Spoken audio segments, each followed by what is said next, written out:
I'm curious as to whether you think there's any risk associated markets-wise with the impeachment in the House of President Trump. Obviously, we're not seeing an immediate impact on the obvious asset classes, but longer term, does this have any secondary implications? Well, I always like to try and teach my students that markets respond to surprises. And I think to this point, there's not been any real surprises. Pretty much developments are priced in. I think the worry certainly is that the central bank appears to not have a clue what's going on and has basically said, we're waiting for some data to come in. And the worry then is if we get some really bad data, that would in a way be a surprise to the markets.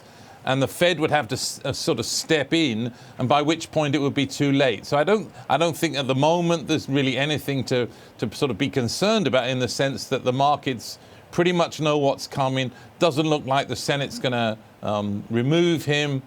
We will see. But going forward, I think the US economy and monetary policy is very much sort of waiting for some bad shoe to drop, because essentially the Fed's given up its forecast on inflation, unemployment, GDP growth. They don't really know what's coming. So, we're in a let's wait and see. But I think we're more susceptible to some bad news than we've been in the past.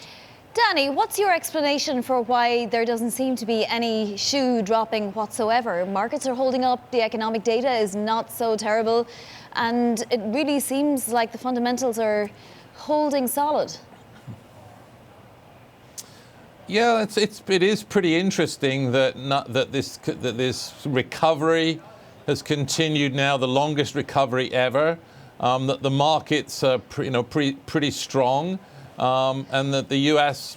labor market does seem pretty resilient.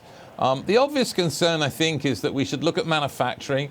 I think the concern, particularly for the politicians and perhaps for Trump, is manufacturing and agriculture, but particularly manufacturing, looks weak in states like Pennsylvania, Ohio, Wisconsin, places that are in the Midwest and are going to be important in 2020. But I don't think really we would have expected this to happen, really, with no sign of inflation on the horizon. So I think the answer is this is a bit of a puzzle. Growth isn't fantastic, but it's not terrible. And we're keeping on for a while, but we can't do that forever. Eventually, recoveries die of old age, or something happens that stops them. So, let's keep on going, but we can't go on forever.